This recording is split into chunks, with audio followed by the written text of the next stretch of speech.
প্রচার করো যদি একটি মাত্র আয়াত হয়। হজ গুনাহ থেকে মুক্ত করে।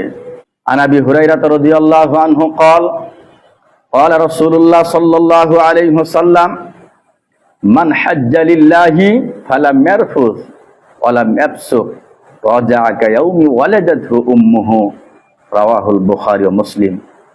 সুবহানাল্লাহ, কত চমৎকার কথা আল্লাহ রাসূল সাল্লাল্লাহু আলাইহি সাল্লাম বললেন।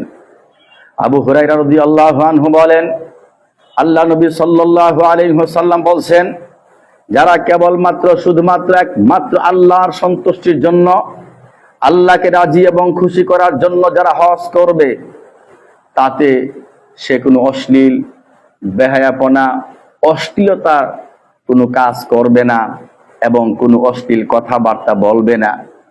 এইভাবে যদি কেউ হজ করতে পারে শুধুমাত্র আল্লাহর জন্যই, তাহলে ওই ব্যক্তি হজ করে এমন ভাবে নিষ্পাপ হয়ে বাড়িতে ফিরবে যে যেদিন তার মা তাকে জন্মগ্রহণ করেছে। নিষ্পাপ শিশু, কোনো বাচ্চা যখন জন্মগ্রহণ করে তার যেমন তখন কোনো গুনাহ থাকে না, সে নিষ্পাপ হয়ে যায়, ঠিক হাজী সাহেব হজ করে যখন বাড়িতে ফিরে এইভাবে শিশু বাচ্চার মতো নিষ্পাপ হয়ে বাড়িতে ফিরে। সুবহানাল্লাহ।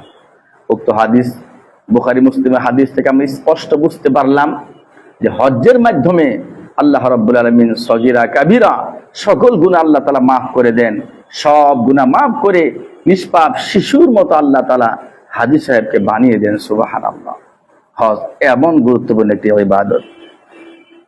হজ্জের একমাত্র বিনিময় হচ্ছে জান্নাত। হজ্জের বিনিময় হচ্ছে জান্নাত।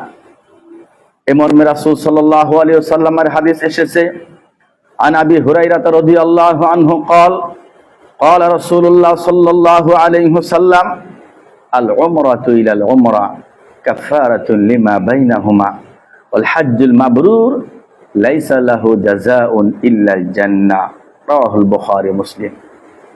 আবু হুরায়রা রাদিয়াল্লাহু আনহু বলেন, রাসূল সাল্লাল্লাহু আলাইহি ওয়াসাল্লাম বলছেন যে আল উমরাতু ইলাল উমরা, এক উমরা থেকে আর এক উমরা পর্যন্ত মধ্যবর্তী যত সগীরা গুনাহ আছে সকল সগীরা গুনাহ আল্লাহ তাআলা মাফ করে দিবেন। সুবহানাল্লাহ। অর্থাৎ কেউ একটি উমরা করেছেন, এরপর আরেকটি উমরা করেছেন, এক উমরা থেকে আর এক উমরার মধ্যখানে তার যত সগীরা গুনাহ হয়েছে, আরেকটি উমরা করার কারণে এই যে মধ্যখানে বিশাল ব্যবধান, এক উমরা থেকে আর এক উমরা পর্যন্ত যত সগীরা গুনাহ হয়েছে, আল্লাহ রাব্বুল আলামিন আরেকটি উমরা করার কারণে সকল সগীরা গুনাহকে আল্লাহ রাব্বুল আলামিন মাফ করে দিবেন। সুবহানাল্লাহ।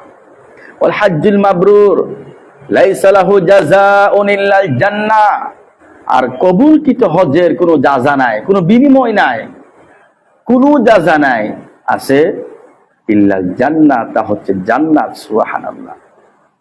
আমরা যদি জান্নাতি পেয়ে যাই, আমাদের আর কি প্রয়োজন? যত ইবাদত আমরা করি না কেন সবকিছুটা জান্নাত পাওয়ার জন্যই আমরা করে থাকি। হজ করার মাধ্যমে যদি আমরা জান্নাত পেতে পারি, আমরা যদি আমাদের কাঙ্ক্ষিত জান্নাত আমরা পেয়ে যাই, আমাদের আর কি প্রয়োজন? আর তো কিচ্ছু প্রয়োজন নাই।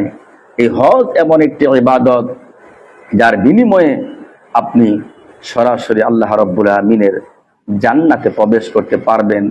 মর্মে বুখারী মুসলিমের হাদিসে রাসূল সাল্লাল্লাহু আলাইহি ওয়াসাল্লাম আমাদেরকে জানিয়ে দিলেন।